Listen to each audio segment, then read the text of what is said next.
अंतर्राष्ट्रीय magazine news week में छपा है, लेटेस्ट एडिशन। पूर्व प्रधानमंत्री इंदिरा गांधी के बाद यह पहला मौका है जब न्यूज वीक ने भारत के प्रधानमंत्री का इंटरव्यू चुनाव से पहले छापा है।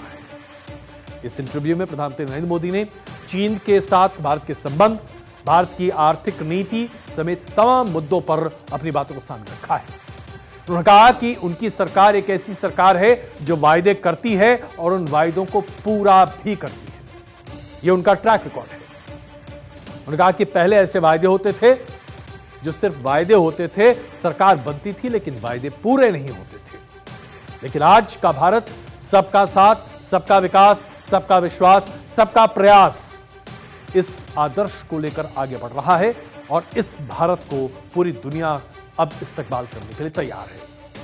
प्रधानमंत्री नरेंद्र मोदी ने इस बात पर भी स्पष्ट कहा कि जो आर्थिक सुधार की प्रक्रिया 2014 के बाद से शुरू हुई है, जिसके बारे में जितना कहा जाए उतना कम है, क्योंकि मोदी सरकार ने ऐसे कई सैकड़ों कानूनों को निरस्त किया है जो देश की आर्थिक तरक्की के रास्ते में बाधा बनते थे। इस परिवर्तन की बेला को जारी रखा जाएगा और यह आर्थिक सुधार भारत को एक आर्थिक तौर पर महाशक्ति बनाने के रास्ते पर लेकर चल रहा है। दुनिया के दूसरे देशों के सरकारों के विपरीत भारत में एक ऐसी सरकार चल रही है जो लोकप्रियता के आधार पर है। और प्रधानमंत्री नरेंद्र मोदी की बात अपने आप में इसलिए सटीक बैठती है कि जब 66% पोल परसेंटेज था भारत का 2019 में, उसमें से majority votes 37.6% votes Bharatiya Janata party को मिले थे।